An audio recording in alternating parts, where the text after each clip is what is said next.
बोलो जयकारा बोल मेरे श्री गुरु महाराज की जय। श्री नंगली निवासी भगवान की जय। श्री परमहंस दयाल जी महाराज की जय। श्री नंगल बिहालन भगवान की जय। श्री परम गुरु भगवान की जय। सब भक्तन की जय, सब संतन की जय, साचे दरबार की जय। दो शब्द। विक्रमी संवत 1903 तदनुसार रविवार तिथि रामनवमी सन 1846 को एक सिद्ध पुरुष का राम रूप में छपरा जिला सारण बिहार की पुण्य भूमि पर पाठक कुल में प्रादुर्भाव हुआ। इस जन्म सिद्ध योगी ने परमहंस स्वामी सच्चिदानंद जी महाराज से ब्रह्म विद्या ग्रहण कर श्री स्वामी अद्वैतानंद जी महाराज के नाम से ख्याति प्राप्त की। परम आराध्य देव श्री स्वामी सच्चिदानंद जी महाराज ने अपने सुयोग्य शिष्य श्री स्वामी अद्वैतानंद जी महाराज को आशीर्वाद देते हुए फरमाया कि नाम रूप के भेद में ना पड़कर भगवत भजन करते हुए जगत का कल्याण करो। ईश्वर के अतिरिक्त किसी का भय नहीं मानो और जगत में निर्भय रूप में विचरण करते हुए अपने कर्तव्य का पालन करो। ऐसी आज्ञा प्रदान कर स्वयं रमता राम हो गए। तत्पश्चात श्री स्वामी अद्वैतानंद जी महाराज जी की उनसे अपने जीवन काल में पुनः भेंट नहीं हुई।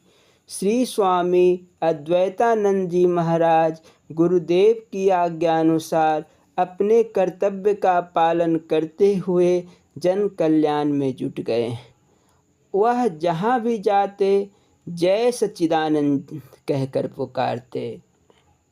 श्री रामनवमी के दिन जन्म होने के कारण आपको राम याद के नाम से पुकारा जाने लगा और कई लोग प्रेम से आपको हापू बाबा कहने लगे। आपने लगभग 16 बरस तक अकबरपुर के जंगलों में जहाँ हिंसक वन्य पशु रहते वही पूर्णतः नग्न रहकर घोर तपस्या व साधना की। इस अवधि में आप बिल्कुल मौन रहे। स्वप्न में ही श्री गुरु महाराज जी की ओर से देशाटन का आदेश हुआ तो आप बिहार के विभिन्न नगरों व गांवों में भ्रमण करने के लिए निकल पड़े। एक बार आपका सांबर जाना हुआ। वहाँ टेरी के दीवान भगवान दास से भेंट हुई। उनके साथ ही आपका टेरी फ्रंटियर में पदार्पण हुआ। वही सत्संग में आए एक बालक का हाथ पकड़कर आप फरमाने लगे कि इसी हस्ती को मिलने के लिए हमारा यहाँ आना हुआ है। वही बालक हमारे प्राणधन श्री स्वामी स्वरूपानंद जी महाराज के नाम से विख्यात हुए। यह उस समय के दो युग पुरुषों की भेंट थी। दादा गुरु महाराज जी ने अपना रूहानी जानशीन स्वामी स्वरूपानंद जी महाराज को बनाया, जिन्होंने अपने गुरु की आज्ञा अनुसार कलिकाल के जीवों के लिए प्रभु का नाम घर घर पहुँचाया। श्री स्वामी स्वरूपानंद जी महाराज ने 13 वर्ष तक आगरा नंगलापदी कृष्णा द्वारा के अंदर गुफा में बैठकर तपस्या की। तपस्या के दौरान वह भिक्षा करते रहे। कुछ समय बाद भिक्षा छोड़ खिचड़ी ही धुनी पर बनाने लगे। फिर उसको छोड़ नीम के पत्ते उबाल कर खाने लगे। वह अपनी सतत साधना में इतने तल्लीन हो गए कि सभी प्रकार का आहार त्याग कर केवल पवन आहारी हो गए। उनकी गुफा के कनकन से हरिहर हरिहर नाम की आवाज़ आने लगी तो भक्तजन उन्हें हरिहर बाबा के नाम से संबोधित करने लगे। तपस्या के दौरान महाराज श्री का शरीर कांटे की तरह सूख गया। तभी कुछ भक्तों ने इसकी जानकारी दादा गुरुदेव को टेरी में दी कि बाबा स्वरूपानंद जी इतनी घोर तपस्या में लीन है कि उनको शरीर की कोई सुधि तक नहीं है तथा उनका शरीर इतना कमज़ोर हो गया है कि उसे हाथ से स्पर्श करे तो त्वचा ही अलग होने लगती है। इतना सुन दादा गुरुदेव थोड़ी देर के लिए मौन हो गए तथा उनके नेत्रों से अश्रुपात होने लगे। तत्पश्चात उन्होंने भक्तजनों को आज्ञा प्रदान की कि उनके शरीर को रुई में लपेटकर हमारे पास ले आओ। गुरुदेव की आज्ञा अनुसार भक्तजन उनके शरीर को रुई में लपेटकर टेरी ले आए। वही दादा गुरुदेव योग साधना के द्वारा उनकी चित्तवृत्ति को ब्रह्मांड से पिंड देश में लाए तथा थोड़ा थोड़ा तरल आहार उनके शरीर को दिया जाने लगा। जब उनके शरीर में चेतना आई तब दादा गुरुदेव ने बाबा श्री स्वरूपानंद जी महाराज से कुछ मांगने के लिए कहा तो उन्होंने विनय की कि मेरी इच्छा यही है कि गुरु नाम का डंका आलम में बजे।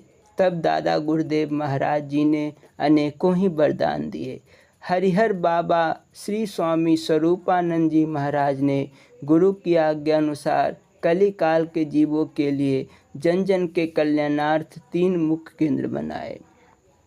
पहला श्री चकौरी आश्रम पाकिस्तान, दूसरा श्री आनंदपुर मध्य प्रदेश, तीसरा श्री नंगली साहिब उत्तर प्रदेश, जहाँ से भक्ति सेवा और ज्ञान का प्रचार किया। आज यह हरा भरा विशाल वृक्ष फल फूलों से लदा हुआ हरे पत्तों टहनियों शाखाओं से सुशोभित है। आओ आज हम उस मूल की ओर चले जिससे यह सारा संचरित हो रहा है, जिन्होंने अद्वैत मत की पताका फहराई। दादा गुरुदेव महाराज जी का संदेश मालिक की बंदगी में रहना और निर्भय पद की प्राप्ति करना है। उसी को श्री गुरु महाराज जी ने घगर पहुँचाया। महापुरुष तो कल्प वृक्ष की तरह है जिनकी छाया में असंख्य प्राणी विश्राम पाते हैं।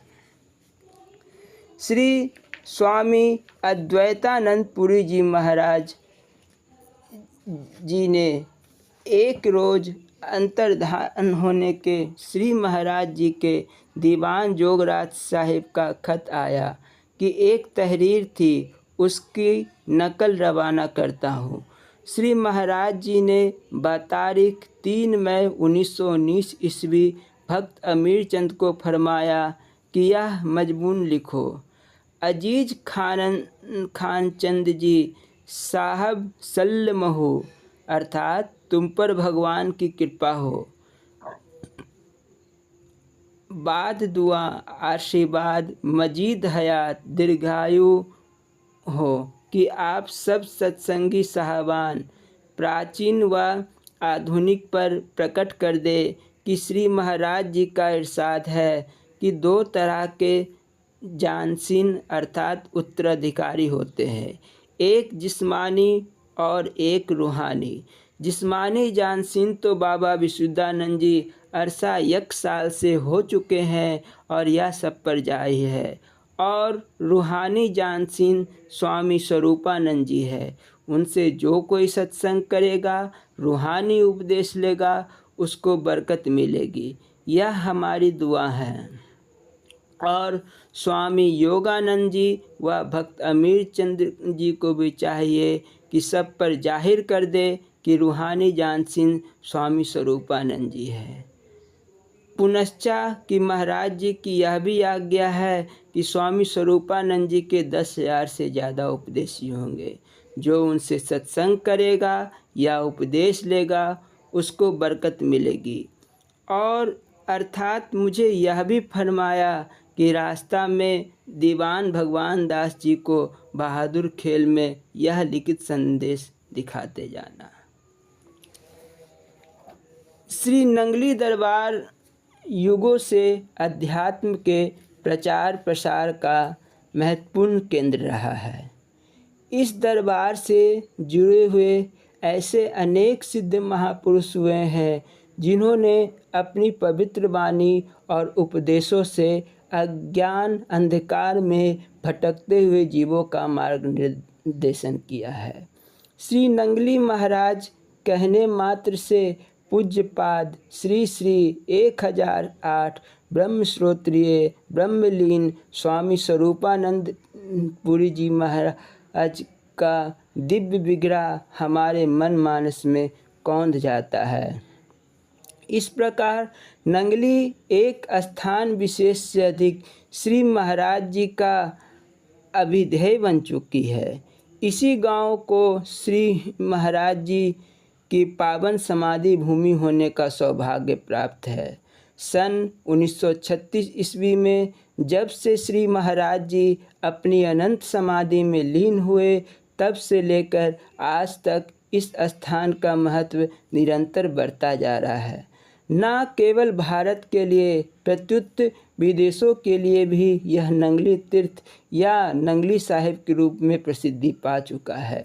प्रत्येक वर्ष विशेष अवसरों पर हजारों की संख्या में श्रद्धालु भक्त और महात्मा सुदूर क्षेत्रों से आकर यहाँ की पवित्र समाधि पर अपना श्रद्धा सुमन अर्पित करते हैं।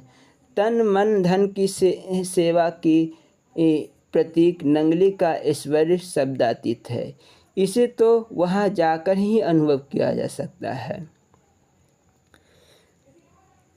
इस दरबार के अनन्य प्रेमी एवं भक्तजन और संत महात्मा शायद ही कोई ऐसा हो जो नंगली और उनके दरबार से अपरिचित रहा हो।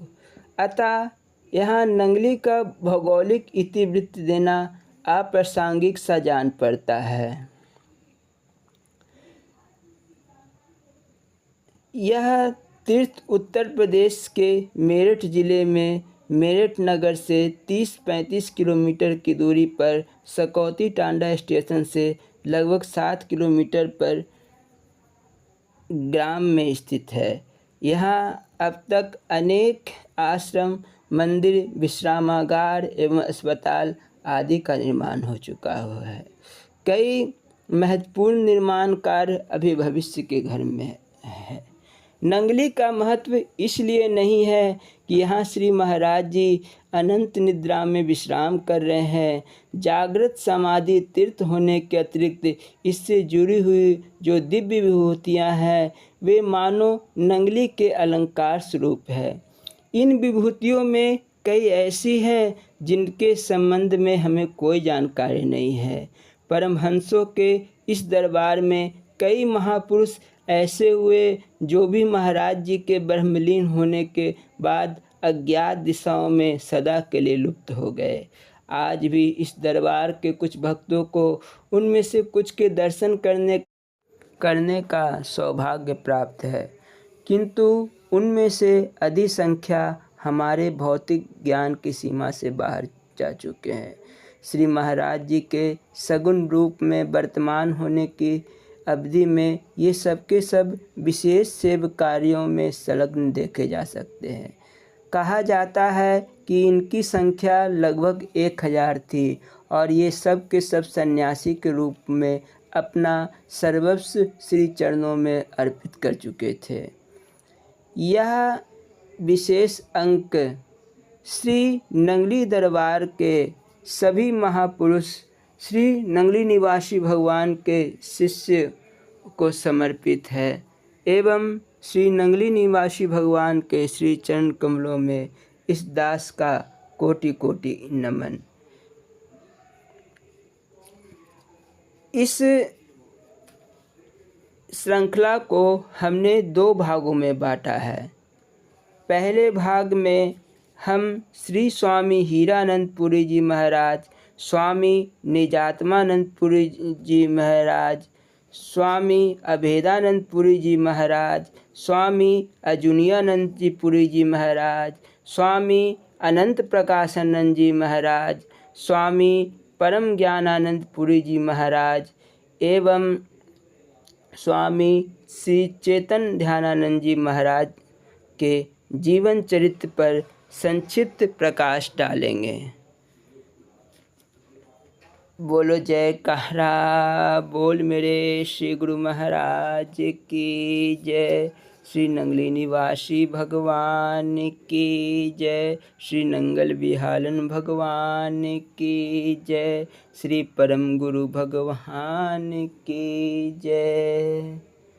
यूँ तो सबने अपनी आँखों से देखा कि जब श्री महाराज जी की आरती उतारी जाती थी तो श्री महाराज जी योग मुद्रा में लीन हो जाते थे और अपने गुरुदेव के ध्यान में मग्न हो जाते थे। एक बार स्वामी अनमोल प्रेमानंद पुरी जी महाराज ने पूछ दिया कि महाराज जी, आपको देखकर ऐसा प्रतीत नहीं होता है कि आपसे भी बढ़कर कोई शहंशाह होगा। तो श्री नंगली निवासी भगवान ने फरमाया, पंडित जी, आप मुझे जो चाहे कह दो, मुझे नगुरा ना कहो। मैं गुरु वाला हूँ।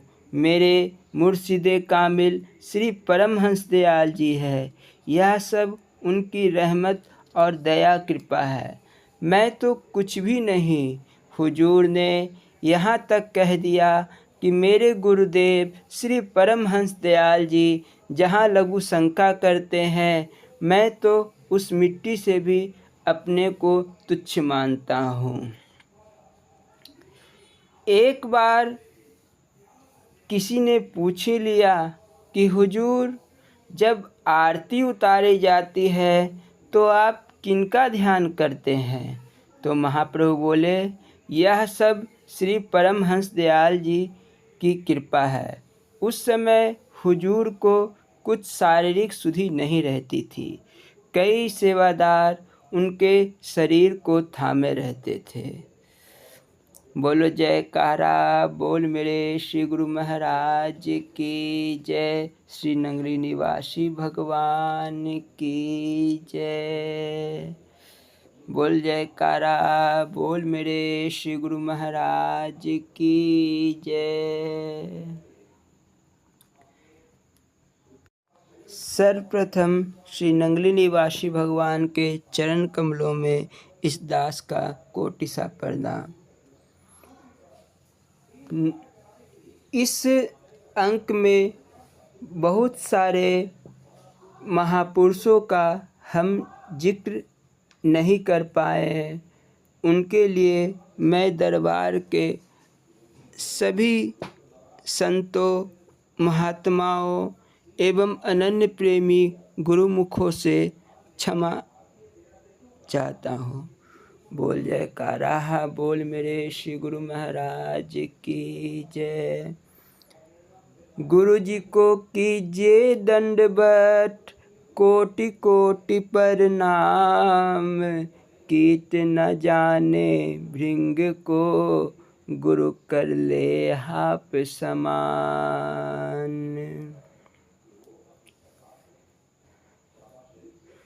तुम मुझ में समाओ इस तरह, तन प्राण का जो दौर है, जिससे कोई ये न कह सके, मैं और हूँ तू और है।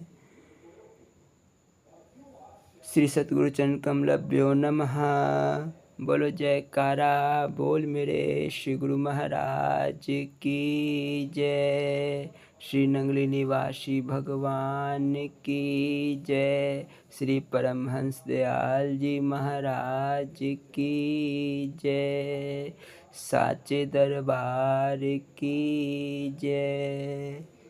नंगली दरबार के दैदीप्यमान हीरा अनंत श्री विभूषित श्री श्री 1008 स्वामी हीरानंद पुरी जी महाराज, परिबाजरक सम्राट योगी राज नंगली अधिपति परम श्रद्धेय श्री श्री 1008 श्री स्वामी स्वरूपानंद जी महाराज जी का दरबार अनेक दैदीप्यमान संत रत्नों से प्रकाशित होते रहता था।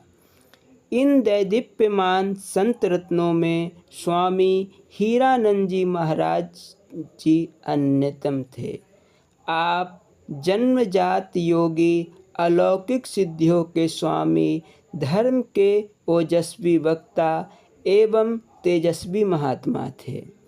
आपका जन्म उत्तर प्रदेश के गढ़वाल जिले में स्थित पलासी नामक ग्राम में एक क्षत्रिय कुल में हुआ।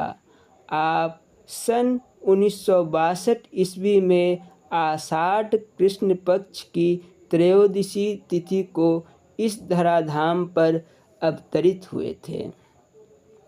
आपके माता पिता आपको 5 वर्ष की आयु में ही छोड़कर परलोक सिधार गए। आपके चाचा जी ने आपका पालन पोषण किया। कुछ दिनों तक आपने अपने गांव की पाठशाला में ही विद्या अर्जन किया। आप बचपन से ही गंभीर प्रकृति के बालक थे। आपको अपने घर बार, मित्र, रिश्तेदारों से कोई मोह नहीं था। आप सर्वदा परमात्मा के चिंतन में ही लीन रहा करते थे। पूर्व जन्म के संस्कारों के कारण आपका चित्त जगत से उपरमित हो चुका था। आपके हृदय सागर में वैराग्य की लहरें हिलोरे मार रही थी। फलतः 15 वर्ष की उम्र में गृह परिवार से नाता तोड़कर ईश्वर की खोज में निकल पड़े। भ्रमण काल में आप अनेक विद्वान महात्माओं के संपर्क में आए। इन विद्वान महात्माओं की शरण में रहकर आपने अनेक धार्मिक ग्रंथों का अध्ययन किया। इन दिनों आप भिक्षाटन करते थे और जो कुछ रूखा सूखा मिल जाता था उसे ही खाकर जीवन निर्वाह करते थे। उन दिनों भारतीय सेना में जवानों को धार्मिक शिक्षा देने के लिए कुछ विद्वानों की भर्ती हो रही थी। महाराज श्री भी फौज में हिंदू जवानों को धार्मिक शिक्षा प्रदान करने के ख्याल से बहाल हो गए और फौज के मंदिर में ही रहने लगे। अब महाराज जी को धर्म का उपदेश देने एवं प्रभु भजन करने के अलावा और कोई कार्य नहीं था। फलतः आपकी साधना भजन अभ्यास के द्वारा दृढ़तर होती गई। आप सारी रात मंदिर के कक्ष में समाधि लगाकर बैठे रहते थे। आप कई दिनों तक बिना कुछ खाए पिए ही समाधि अवस्था में प्रभु का दर्शन करते रहते थे। आपको अखंड सुख और शांति की प्राप्ति हो चुकी थी। सेना में परेड के वक्त सभी कर्मचारियों की उपस्थिति अनिवार्य होती थी। अतः श्री महाराज जी स्वामी हीरानंदपुरी जी महाराज जी को भी परेड में शामिल होना पड़ता था। एक दिन एक अद्भुत घटना घटी। ईश्वर चिंतन में आप इतने तन्मय हो गए कि परेड में उपस्थित ना हो सके। किसी ने उन्हें परेड में अनुपस्थित पाकर फौज के अधिकारी से जाकर कह दिया कि महात्मा जी परेड में आने के बजाय मंदिर में समाधि लगाए बैठे हैं। फौजी ऑफिसर जांच करने के लिए तत्क्षण ही परेड के मैदान में पहुंच गया। वहां आपको उपस्थित पाया। फिर वह ऑफिसर मंदिर में आ पहुंचा तो पाया कि महाराज जी समाधि लगाए बैठे हैं। इस दृश्य को देखकर वह ऑफिसर अवाक रह गया। ऐसे सिद्धि संपन्न एवं अलौकिक क्षमता वाले महापुरुष को फौज में रखना उसने उचित नहीं समझा और सेना से विदाई लेने की सलाह दी। महाराज जी को सेना का नियंत्रित एवं कठोर जीवन अरुचिकर प्रतीत होता था, क्योंकि इससे प्रभु चिंतन में बाधा पहुंचती थी। महाराज जी ने खुशी खुशी नौकरी से इस्तीफा दे दिया। उस ऑफिसर ने बड़ी धूमधाम से फौजी बैंड बाजे के साथ महाराज जी को फौज से विदा कर दिया। महाराज जी के प्लाटून के सभी सैनिक और वह ऑफिसर भी उन्हें अलविदा करने स्टेशन तक आए और रेलगाड़ी में सवार कराकर ही वापस लौटे।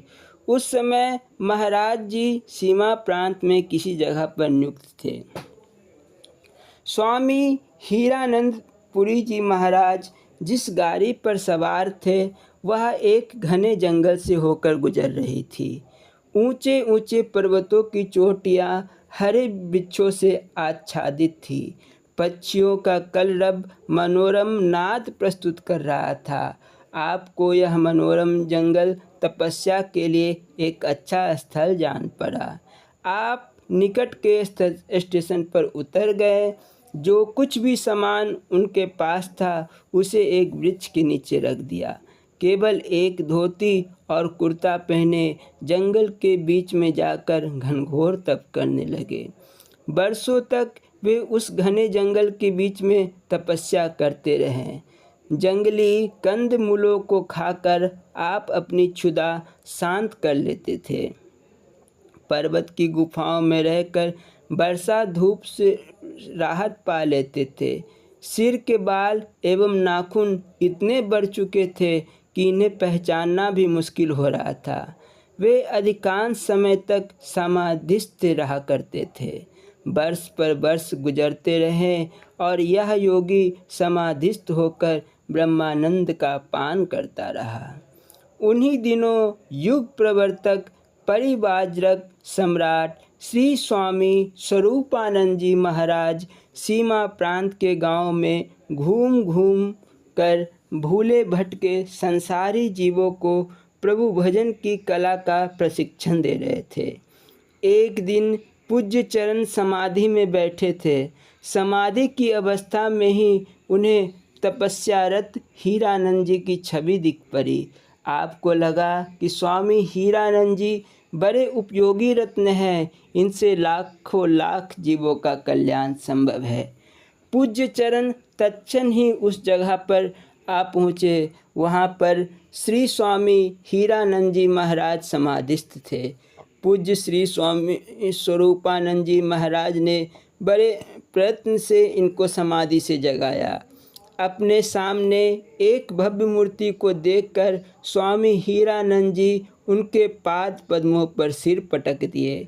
इस दिव्य मूर्ति के चरणों पर सिर रखते ही एक अलौकिक शक्ति बिजली की तरह सारे शरीर में दौड़ पड़ी। इन्हें एक अनिर्वचनीय आनंद की अनुभूति होने लगी। इस तरह का अलौकिक आनंद तो इन्हें समाधि अवस्था में भी नहीं मिला था। फिर बहुविध उपदेशों के द्वारा परम पूज्य श्री स्वामी स्वरूपानंद जी महाराज ने इन्हें गुरु धारण करने का महत्व समझाया। श्री सतगुरु देव जी महाराज जी के उपदेशों से स्वामी हीरानंद जी बहुत प्रभावित हुए। आपने पूज्य चरणों का शिष्यत्व स्वीकार कर लिया। सतगुरु महाराज ने आपको अनहद एवं अजपा का उपदेश दिया। भुकुटी के मध्य अलौकिक प्रकाश दर्शन की विधि समझाई। पूर्व जन्म के संस्कार बस आपने अत्यंत अल्प काल में ही इन योगिक क्रियाओं में महारत हासिल कर ली। फलतः आप कई अलौकिक सिद्धियों के स्वामी बन गए।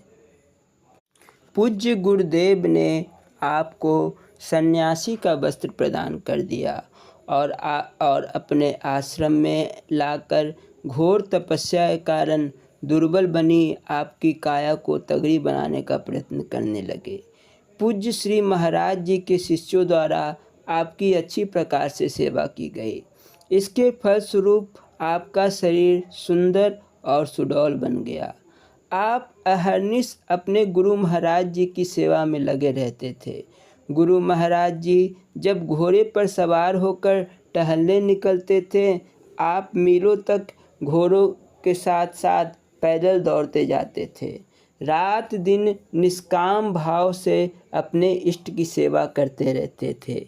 आपकी सेवा से प्रसन्न होकर गुरु भगवान ने आपको अनिमादि सिद्धियों का स्वामी बना दिया। एक दिन श्री सतगुरुदेव भगवान जी की यह इच्छा हुई कि उनकी शिष्य मंडली स्वामी हीरानंदपुरी जी महाराज जी की योग्यता एवं उनकी अलौकिक सिद्धियों से भली भांति परिचित हो जाए। इस उद्देश्य की पूर्ति के लिए सतगुरुदेव भगवान जी ने एक लीला रची। पंजाब में चकौरी भुट्टा खास नामक एक स्थान पर श्री सतगुरुदेव जी स्वामी हीरानंद जी को साथ लेकर एक शीशम के पेड़ के नीचे पहुँचे।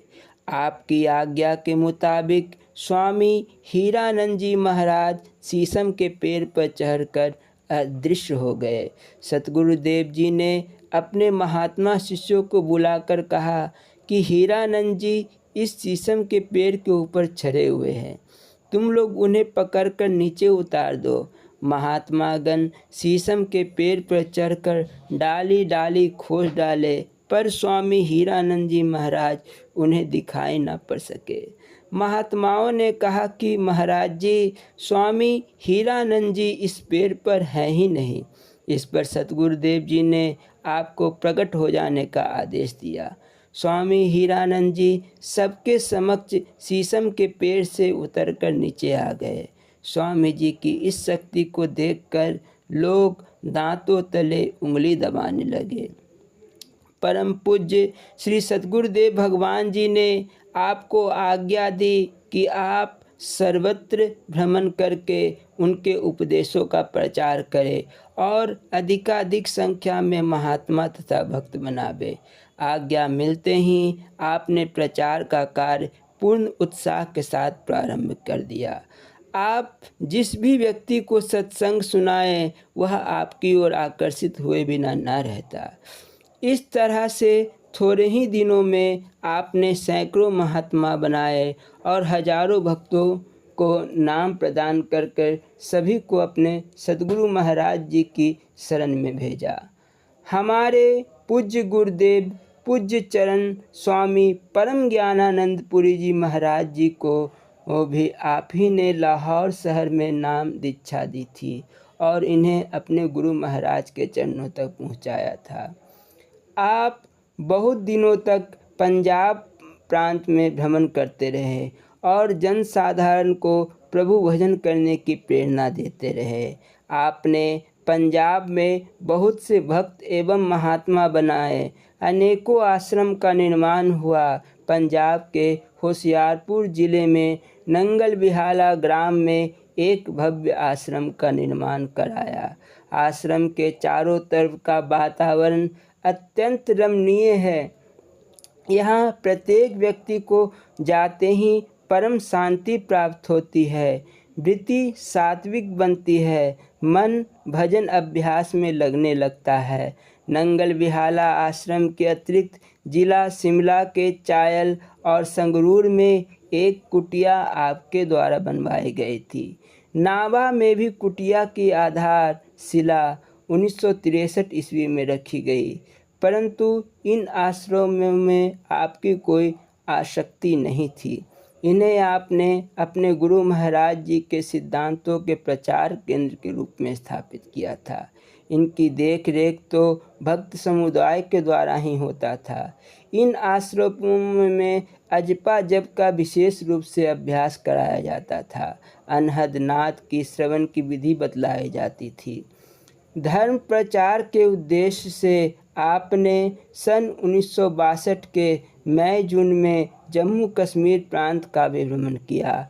आप कश्मीर में जिस जगह पर भी विराजमान होते थे, वहाँ पर लोगों की अपार भीड़ इकट्ठी हो जाती थी। आप सबको अपनी अमृतमय वाणी से तृप्त कर देते थे।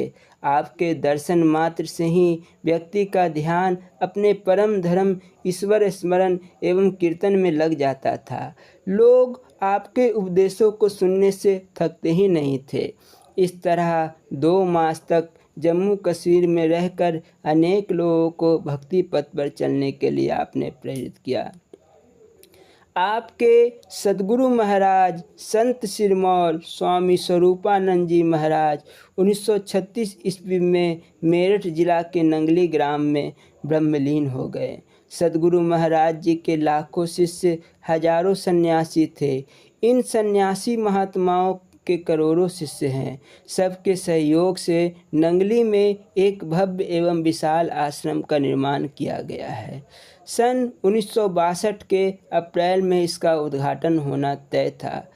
दरबार के सभी संत महात्माओं ने निर्णय किया कि समाधि का उद्घाटन स्वामी हीरानंद पुरी जी महाराज से ही करवाया जाए, क्योंकि वे दरबार के सर्वाधिक ज्ञान वृद्ध महात्मा है। अतः स्वामी हीरानंद जी को लेने के लिए स्वामी परम ज्ञानानंद पुरी जी महाराज की अध्यक्षता में संतों का एक समूह हरिद्वार पहुंचा। उन दिनों आप कुंभ के अवसर पर अपने पंडाल में विराजमान थे। महात्माओं ने स्वामी जी से प्रार्थना की कि वे अपने कर कमलों द्वारा अपने इष्ट सद्गुरुदेव भगवान की समाधि का उद्घाटन करें और वहां सम्मेलन में अपने सत्संग उपदेशों द्वारा महात्माओं एवं भक्तों को कृतार्थ करे। भला अपने सद्गुरु महाराज के कार्य का वे कैसे स्वीकार न करते। दूसरे समस्त कार्यक्रमों को जो पूर्व से निर्धारित थे छोड़कर वहां जाना स्वीकार कर लिया। निश्चित तिथि को 2 कारों में अपने कुछ महात्माओं एवं भक्तों के साथ लेकर हरिद्वार से नंगली साहिब गुरुद्वारे को चल पड़े। नंगली में महाराज जी के स्वागत के लिए बहुत से महात्मा एवं भक्त प्रतीक्षा में खड़े थे। स्वामी जी के वहां पहुंचते ही हजारों की संख्या में महात्माओं एवं भक्तों ने आपका जय जयकार से स्वागत किया और पुष्पमालाओं से आपको लाद दिया। फिर आपके पवित्र कर कमलों के द्वारा समाधि के चांदी द्वार पर चांदी के लगे हुए ताले को खुलवाया गया। ताला के खुलते ही समाधि जय जयकार से गूंज उठी। स्वामी जी ने अपने इष्ट देव भगवान की समाधि पर आदर पूर्वक माथा झुकाया और अतीत की स्मृति में खो गए। स्वामी हीरानंद पुरी जी महाराज जी की अपने इष्ट श्री स्वामी स्वरूपानंद जी महाराज में प्रगाढ़ निष्ठा थी। फलतः ये 1963 ईस्वी में पुनः नंगली साहिब पधारे। अपने सद्गुरुदेव की समाधि पर श्रद्धांजलि भेंट करने के लिए आप 20 दिनों तक वहाँ ठहरे। इस अवधि में अपनी अमृत वाणी से भक्तजनों को तृप्त किया। आप पौर विद्वान एक अच्छे कवि थे। आपके द्वारा विरचित ईश्वर स्वरूप दर्शन हीरा प्रकाश नामक ग्रंथ साधकों के लिए अनन्य उपयोगी सिद्ध हो रहा है। इसमें अजपा, योग, अनहद, नाद आदि की महिमा का वर्णन है। आप धरती के रत्न थे, यथा नाम तथा गुण आप सचमुच ईश्वरीय सृष्टि के मूल्यवान हीरा थे। आपने अपने प्यारे शिष्य स्वामी परम ज्ञानानंद पुरी जी महाराज को अपना आध्यात्मिक उत्तराधिकारी घोषित किया। आप 9 जनवरी 1964 दिन मंगलवार को 3:10 पर प्रातःकाल में ब्रह्मलीन हो गए। आपको नंगल बिहाला आश्रम में समाधि दे दी गई। आपका इतिहास गुरु दरबार के ग्रंथों में हीरक अक्षरों में लिखने योग्य है। आपके उपदेशों का सारांश यह था कि आत्म जिज्ञासु को आज के समय चक्र भेदन में नहीं फंसना चाहिए। समय तथा आहार भी इसके अनुकूल नहीं है। शिष्य को गुरु से केवल प्रेम का संबंध दृढ़ कर लेना चाहिए। गुरु अपनी कृपा के द्वारा हृदय के मल को हटा देता है। जब शिष्य का मल विक्षेप दूर हो जाता है, उसी क्षण उसे आत्मदर्शन हो जाता है। बोलो जयकारा बोल मेरे श्री गुरु महाराज की जय। नंगली दरबार के नित्य नमनीय संत अनंत श्री विभूषित ब्रह्मलीन श्री श्री 1008 स्वामी निजात्मानंद पुरी जी महाराज। दरबार की विभूतियों में श्री स्वामी निजात्मानंद पुरी जी महाराज जी का अनन्यतम स्थान है। आप अपने गृहस्थ आश्रम में लक्की मनोबत के एक संपन्न साहूकार थे। इस आश्रम में रहकर भी आपकी धार्मिक रुचि सर्वदा जागृत थी। तभी तो आप अनेक धर्मशालाओं का निर्माण करा दिया था। आप नाभा दास कृत भक्तमाल और श्री गुरु ग्रंथ साहिब का बड़े प्रेम से पाठ किया करते थे। कालांतर में जब आपने श्री महाराज जी की शरणागति प्राप्त कर ली और संन्यास धर्म में दीक्षित हो गए तो अपने सतगुरुदेव के अभिन्न सेवक के रूप में आप आजीवन सेवा कार्य एवं भजन अभ्यास करते रहे। आपकी पवित्र समाधि श्री गुरु मंदिर नंगली साहिब में के पार्श्व में ही निर्मित हुई है। यहाँ श्रद्धालु भक्तों का आना जाना सर्वदा होता रहता है। श्री नंगली दरबार के संतों में श्री स्वामी जी महाराज का स्थान बड़ा आदरणीय रहा है। आपको श्री सतगुरुदेव जी निज आत्मा कहकर संबोधित करते थे। प्रेम सादगी गुरु प्रेम की तो मूर्ति ही थे आप। हजारों हजार नर नारियों को आपने प्रेम वैराग्य का उपदेश देकर गुरु चरणों में समर्पित किया। आपने अपने परिवार के भी अनेक सदस्यों का संन्यास मार्ग पर लगा दिया। परम श्रद्धेय ब्रह्मलीन स्वामी गुरु प्रेमानंद जी महाराज एवं पूज्य स्वामी ध्यान अखंडानंद जी महाराज दोनों शारीरिक नाते से आपके पुत्र लगते थे, जिनको संन्यास भेष आपने ही प्रदान किया। आपको नाम दीक्षा श्री सतगुरुदेव जी द्वारा 1917 ईस्वी में ही प्राप्त हुई थी। इस प्रकार आपको श्री परमहंस दयाल जी महाराज के भी दर्शन प्राप्त हुए थे। गुरु दरबार के अनेक संत आपकी ही राहबरी और प्रेरणा से गुरु दरबार में आए। परम श्रद्धेय स्वामी सार शब्दानंद जी महाराज, श्री सतगुरुदेव नगर की युगल जोड़ी महाराज, स्वामी विवेक सुखानंद जी महाराज, श्री श्री संत दयाल कृष्णानंद जी महाराज एवं श्री श्री संत दयाल रामानंद जी महाराज, स्वामी विचारात्मानंद जी महाराज आदि महापुरुषों के मार्गदर्शक आप ही थे। एक बार श्री सतगुरुदेव जी ने आपको सत्संग प्रवचन के लिए खड़ा किया। आप खड़े होकर सिर्फ रोने लगे। कुछ देर बाद गुरुदेव ने बैठ जाने की आज्ञा दी। फिर संगत ने पूछा, तुमने महात्मा जी का सत्संग सुना? लोगों ने कहा, ये तो रोते ही रहे, सत्संग इन्होंने कहाँ कुछ किया। श्री महाराज जी बोले, असली सत्संग तो इन्होंने ही किया। इन्होंने तो सत्संग का व्यवहारिक रूप में करके दिखाया। इसका मतलब यह कि प्रभु प्राप्ति का सबसे सहज साधन है प्रभु के लिए रोना, अपनी दीनता जाहिर करना। हसस कत न पाइया जिन पाया तिन रोए। श्री स्वामी जी गुरु सेवक के लिए कहा करते थे कि पढ़ा हुआ तोता हमेशा पिंजरे में बंद रहता है और दूसरे तोते आज़ादी के साथ खुले आसमान में उड़ते फिरते एवं दाना चुगते रहते हैं, परंतु वही आज़ादी एक दिन उनके लिए जानलेवा बनती है। पिंजरे का तोता अपने मालिक के बंधन में रहता हुआ भी शिकारी के जाल से बचा रहता है और राम राम की रट से सबका प्यारा बना रहता है।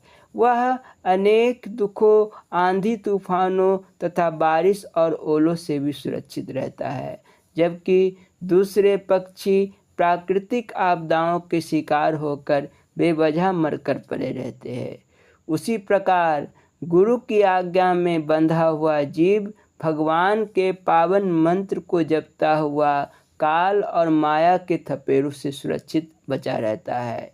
इसके विपरीत अपने मन की आज्ञा में स्वच्छंद और स्वेच्छाधार में प्रवृत्त सांसारिक जीव पग पग पर दुख और निराशा से टूटते हुए काल के ग्रास बन जाते हैं। दीर्घ काल तक अपने सदुपदेशों से हजारों हजार भक्तों को कृतार्थ करते हुए ये महान पुरुष मार्च 1949 ईस्वी को श्री सतगुरुदेव जी के अमरलोक को प्रस्थान कर गए। पूज्य श्री की समाधि श्री नंगली साहिब में गुरु मंदिर के ठीक सामने की हवेली में स्थित है। वैसे प्रेमावतार श्री निजात्म प्रभु को अनंत प्रणाम। परम श्रद्धेय श्री स्वामी चेतन ध्यानानंद जी महाराज, आप शारीरिक नाते से श्री सतगुरुदेव भगवान जी के बड़े भ्राता थे। इन महाभाग्यवान सज्जन को श्री सतगुरुदेव भगवान जी को बचपन में उंगली पकड़ाकर चलाने का सौभाग्य प्राप्त हुआ था। यहाँ यह बता देना उचित होगा कि श्री सतगुरुदेव जी से बड़े 3 भाई और 1 बहन थी तथा उनसे छोटे 2 भाई तथा 1 बहन और थी। सबसे बड़े भाई का छोटी आयु में ही देहांत हो गया था।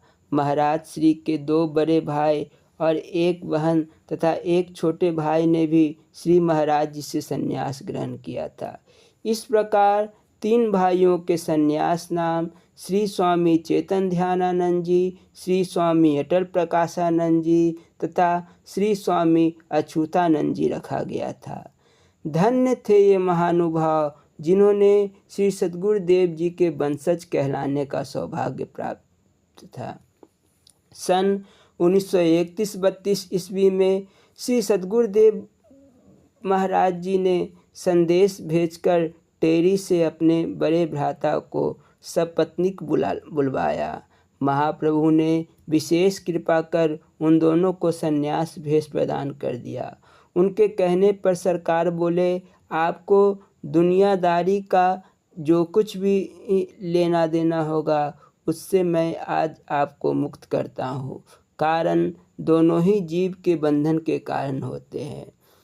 पूज्य बाबा जी श्री स्वामी चेतन ध्यानानंद जी महाराज जी का जीवन बहुत ही सरल था। आपने जीवन में कभी क्रोध नहीं किया और ना ही कभी झूठ बोला। आप स्वभाव से जन्मजात संत थे। अहर्निश मंत्र जप करना आपकी सहज प्रकृति थी। आपने कभी अपने लिए कोई आश्रम या कुटिया नहीं बनवाई। गृहस्थ आश्रम छोड़ने के बाद पूर्ण रूप से साधु धर्म का पालन किया और सर्वदा अंकिंचन होकर रहे। श्री सतगुरुदेव जी के प्रति आपका अगाध भक्ति भाव था। भजन कमाई में स्थिति तो इतनी ऊंची थी कि एक बार आप अपने छोटे भाई स्वामी अटल प्रकाशानंद जी के साथ श्री सतगुरु नगर आश्रम में ठहरे हुए थे। स्वामी अटल प्रकाशानंद जी ने आपसे पूछा, हम आज शरीर छोड़ना चाहते हैं, क्या इसे छोड़ दे? आपने फरमाया, अभी चाय का समय है, थोड़ी देर रुक जाओ ताकि सब लोग चाय पी ले। दोबारा पूछने पर बोले, तुम्हारी जैसी इच्छा हो करो। आज्ञा पाते ही स्वामी अटल प्रकाशानंद जी आसन बांधकर समाधि अवस्था में बैठ गए और देखते ही देखते उन्होंने शरीर छोड़ दिया। एक भक्त ने श्री स्वामी चेतन ध्यानानंद जी महाराज जी से अर्ज किया कि उसके छोटे भाई की पत्नी की गर्दन पर दर्दनाक फोड़ा निकला हुआ है। स्वामी जी बोले, फिक्र मत करो, जाकर तुम उसकी गर्दन पर हाथ फेर कर 3 बार जय गुरु कहना, फोड़ा ठीक हो जाएगा। भक्त बोला कि वह तो मेरे छोटे भाई की पत्नी है, मैं भला उसका गर्दन या शरीर कैसे स्पर्श करूँगा। बाबा जी हंसकर बोले, जाओ उसके ना सही अपनी ही गर्दन पर हाथ लगाकर जय गुरु कह देना, फोड़ा ठीक हो जाएगा। वैसा ही हुआ।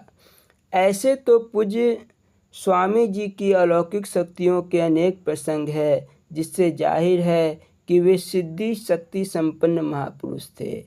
आपने 11 मई सन 1978 ईस्वी को दिल्ली में योगारूढ़ होकर अपने पार्थिव काया का परित्याग कर दिया।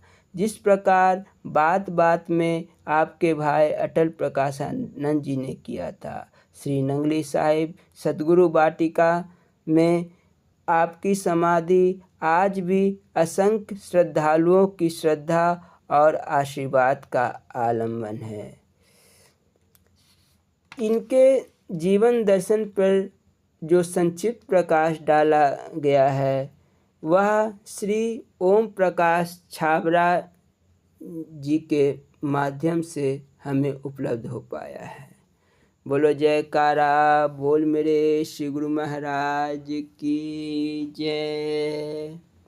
परम सद्य स्वामी अनंत प्रकाशानंद पुरी जी महाराज महान आत्माएं समय समय पर जन कल्याण हेतु दुख से त्रस्त मानवता का ताप हरने हेतु इस धरा पर प्रकट होती है।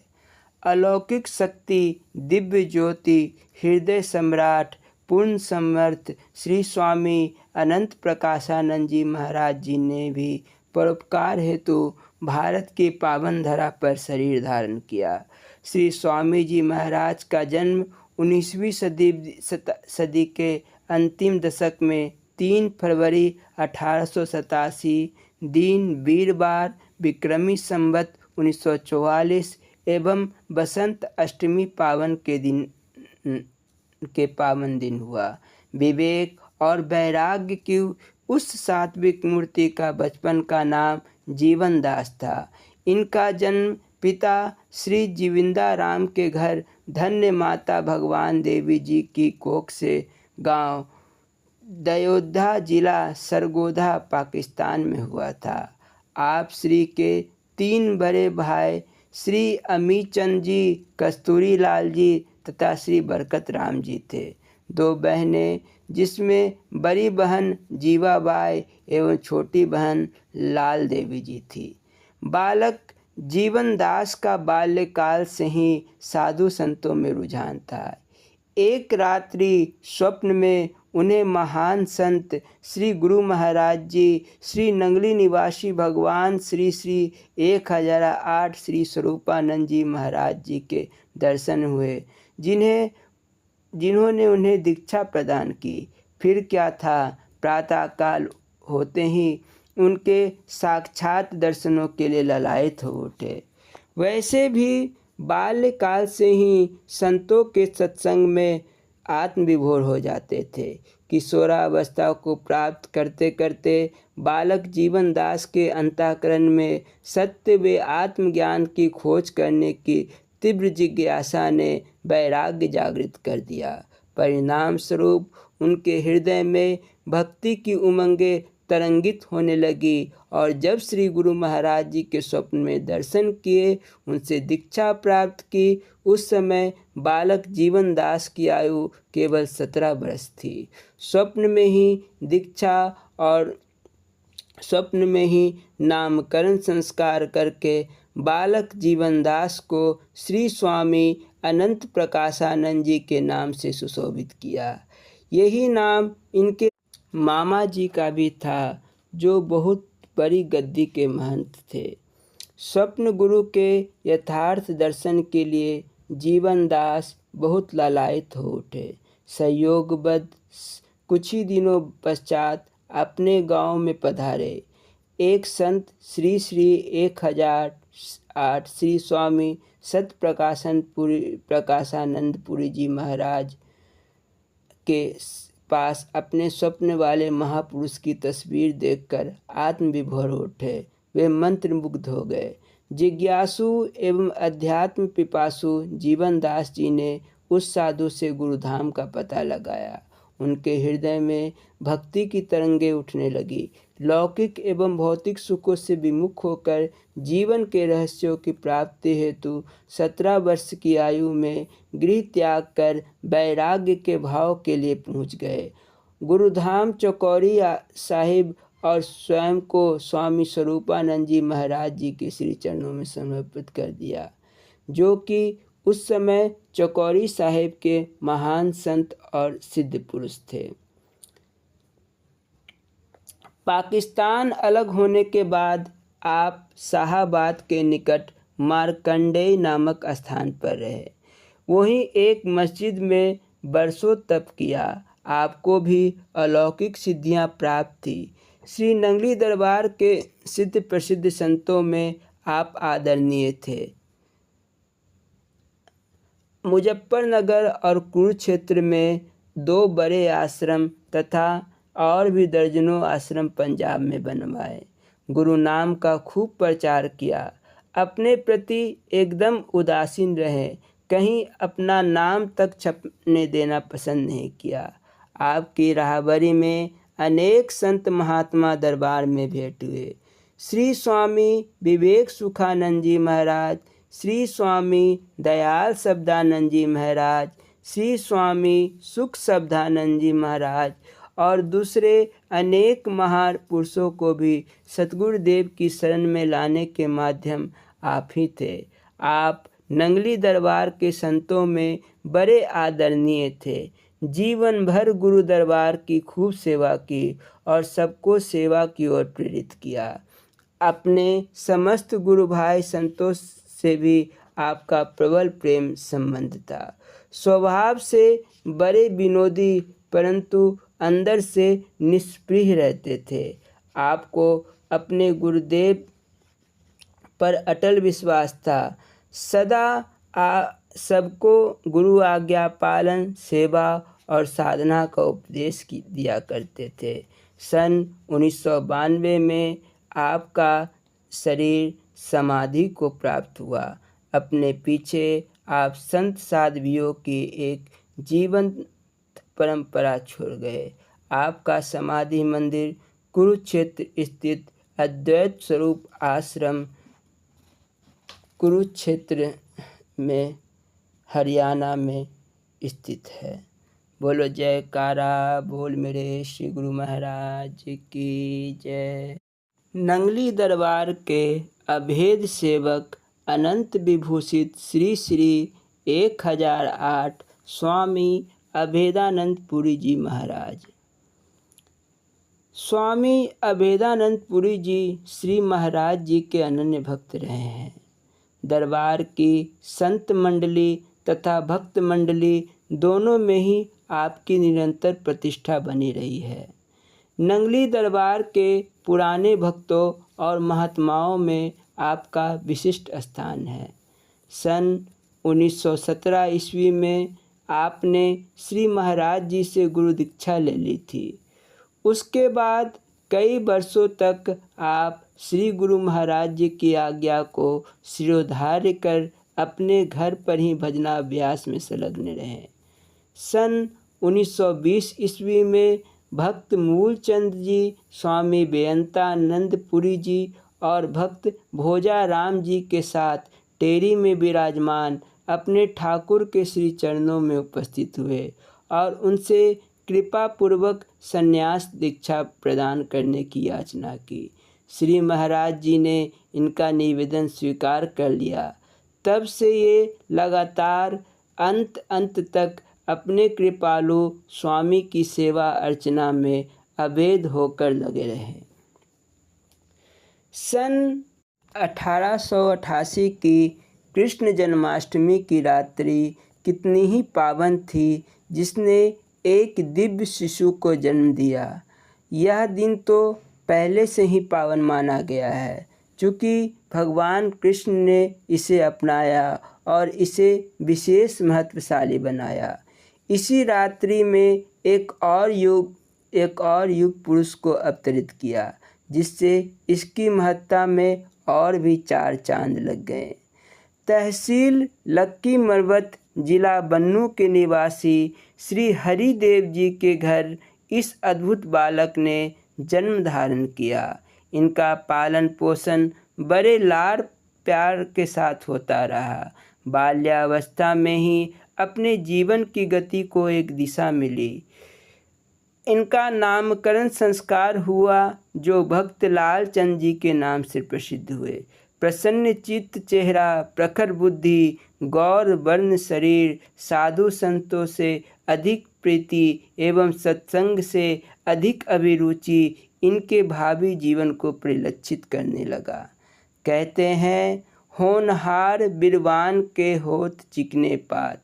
बाल्यावस्था में ही मंदिर मस्जिद दोनों में अभिन्नता मानकर मस्जिद में जाना, मुसलमानों के साथ वजू करना और कुरान शरीफ का पाठ सुना इनकी दिनचर्या सी बन गई थी। नित्य मंदिर और मस्जिद में सत्संग लाभ करने से इन्हें हिंदू और मुसलमान दोनों का समान प्यार मिलता रहा। इनके माता पिता इस धार्मिक रुचि से प्रसन्न थे तथा पूरी आज़ादी दे रखी थी सत्संग में जाने के लिए। एक दिन आप खेतों की ओर जा रहे थे। एक संत का दर्शन हुआ। उनसे विनती की घर को पवित्र करने के लिए, लेकिन वचन दे गए, इस रूप में नहीं दूसरे रूप में आपके घर जाऊंगा। वे संत थे संत सम्राट परमहंस स्वामी अद्वैतानंद पुरी जी महाराज। सन 1918 में आपने रात्रि में एक स्वप्न देखा कि बन्नू में कोई महापुरुष सत्संग फरमा रहे हैं। प्रातः पिताजी की आज्ञा लेकर आप वहां चले गए तथा परम आराध्य देव के दर्शन कर अपने आप को कृतार्थ किया। श्री महाराज जी से विनती की घर में चरण डालने के लिए। श्री महाराज जी ने कृपा की और सारा गुरु परिवार गुरु महाराज जी से दीक्षित हो गया। आपकी बहन आशीबाई भी ब्रह्मचार्य व्रत को धारण कर गुरु महाराज के चरणों में समर्पित हो गई। आपको 1920 में संन्यास दीक्षा मिल गई तथा आपका संन्यास नाम स्वामी अभेदानंद पुरी जी रखा गया। आपके अंदर अभेद भावना, सच्ची लगन और अदम्य उत्साह को देखते हुए श्री गुरु महाराज जी ने अपनी निजी सेवा बख्श दी। तब से आप श्री गुरु महाराज जी के निजी सेवक के रूप में सेवा करते रहे। एक बार आप स्टोर में कुछ बैठे कार्य में रत थे, हिसाब जोड़ रहे थे। सहसा श्री महाराज जी विराजमान हो गए। आपको व्यस्त देखकर श्री महाराज जी ने फरमाया, किस चक्कर में पड़ा है? श्री मुखबानी हुई, गुरु गुरु जप मंद अभेदा, मिट जाएगी तेरी जन्म मरण की खेदा। एक बार श्री गुरु महाराज जी ने संतों के बीच में फरमाया, आप लोगों में कितने लोग भगवान को देखा है? सारे संत ने कुछ देर के लिए स्तब्ध रह गए। तब आपने हाथ उठाकर कहा, सरकार मैंने देखा है भगवान। मैं तो आपके अतिरिक्त कोई भगवान मानता ही नहीं। सच तो यही है कि भक्त के लिए गुरु के अतिरिक्त दूसरा भगवान होता ही नहीं है। अस्तु हम हर पल भगवान के पास रहकर उनके सेवा दर्शन का लाभ प्राप्त करते हैं। श्री सतगुरुदेव भगवान आपके इस भाव से अति प्रसन्न हुए और वचन उच्चारे, सेवक का भाव ऐसा ही होना चाहिए। आपके संपूर्ण समर्पण भाव की परीक्षा लेने के लिए एक बार श्री सतगुरुदेव भगवान जी ने एक परीक्षा ली। परीक्षा के क्रम में आपसे पूछा, तन मन धन किसका है? आपने अति विनीत भाव से उत्तर दिया, महाराज जी आपका है। श्री सतगुरुदेव ने कहा, यदि मेरा है तो 24 घंटे तक आप दोनों हाथ ऊपर करके खड़ा रहो। अपने स्वामी की आज्ञा को सिरोधार्य कर आप 24 घंटे हाथ ऊपर खड़े किए रहे। श्री महाराज जी ने बड़े ही प्रेम से आपको बुलाया और प्यार करते हुए कहा, तुमको बड़ा कष्ट हुआ होगा। श्री मुख बानी सुनकर आपने नतमस्तक होकर निवेदन किया, हे सतगुरुदेव, कष्ट तो आपको हुआ होगा क्योंकि शरीर तो आपका ही है। इस भाव से श्री महाराज जी बड़े प्रसन्न हुए। रह अति आनंद होकर अबेद जो सेवा में रत रहते थे। श्री गुरु के मुख कमल और जो आँख बिछाए रहते थे। सेवा धन के धनी संत रत्न अवेदानंद थे। श्री नंगली दरबार में वे पाते ब्रह्मानंद थे। ऋणी सदा रहेगा तेरा हम भक्तों का संसार। मुझ में भी वह भाव पूरित हो, हे नंगली सरकार। बोलो जयकारा बोल मेरे श्री गुरु महाराज की जय। नंगली दरबार के अमूल्य रत्न अनंत श्री विभूषित श्री श्री 1008 स्वामी अजूनियानंद पुरी जी महाराज। श्री नंगली सरकार का दरबार तो अनेकों अनेक संत रत्नों से विभूषित था। को बर छोट कहत अपराधो, सिद्धांत के अनुसार किसे बड़ा किसे छोटा कहा जाए। सभी अपने आप में पूर्ण थे। खासकर दरबार में स्वामी अजूनियानंद पुरी जी महाराज का एक महत्वपूर्ण स्थान रहा। आप अपने पूर्व जीवन तहसीलदार का पद त्याग कर दरबार के कोषाध्यक्ष पद पर रहकर बड़ी ही निपुणता और सहृदयता से आपने अपना सेवा भाव अंत तक निभाया। आपका और स्वामी अभेदानंद पुरी जी महाराज का साथ भी अनुकरणीय रहा। दरबार में आप दोनों युगल जोड़ी के नाम से जाने जाते हैं। आप दोनों की समाधि भी साथ साथ बनी है। फ्रंटियर सीमा प्रांत, जिला बन्नू, लक्की मरबत, तहसील नावर खेल गांव में भक्त आशा राम जी के घर बसंत पंचमी के पावन दिन सन 1906 ईस्वी में एक अद्भुत बालक का जन्म हुआ, जिनका नाम संस्कार भक्त लोचाराम के रूप में किया गया। बालक लोचाराम प्रखर बुद्धि, श्याम बन शरीर, सत्संग सेवी एवं सेवा भाव युक्त थे। माता पिता धन धान्य से संपन्न थे, अतः इन्हें स्कूल में दाखिला करा दिया गया। बचपन से ही दयालु स्वभाव होने के कारण जिन गरीब बच्चों के पास किताब और कपड़े नहीं होते थे, उन्हें अपने पिता से कहकर दिलाते थे। गरीब अमीर सभी बच्चों से समान स्नेह रखने से सबके स्नेह पात्र बने रहे। इस तरह से 12 क्लास तक शिक्षा प्राप्त की। उसके बाद आपको तहसीलदार की नौकरी मिल गई।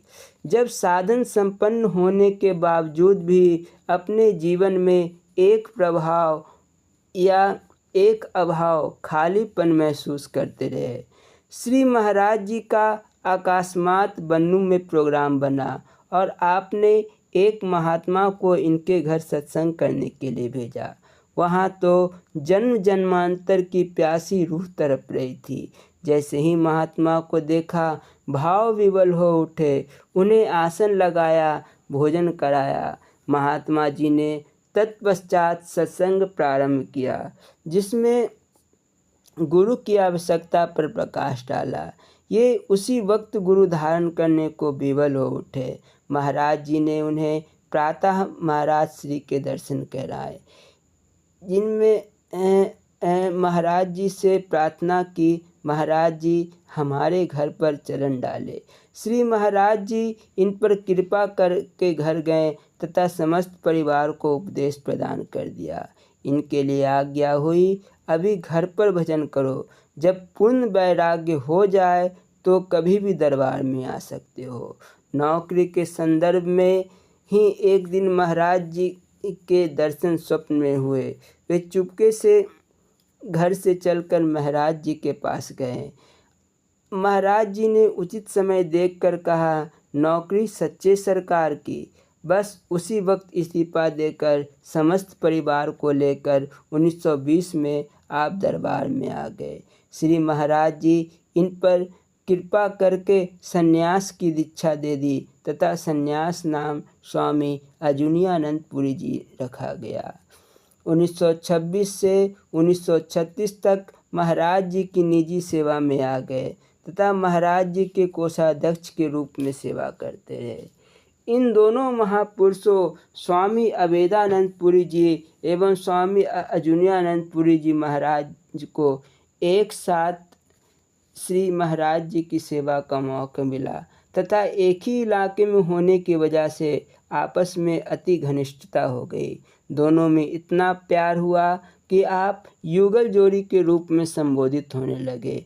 आप दोनों ने श्री महाराज जी की सेवा में समस्त भारत का भ्रमण किया। श्री महाराज जी की अनेक लीलाओं को आत्मसात करने का सुअवसर मिला। एक बार आपके पास लंगर के खर्चे के लिए पैसे खत्म हो गए तो प्रातः ही जाकर आपने श्री चरणों में प्रार्थना की, महाराज जी लंगर के खर्चे के पैसे नहीं हैं।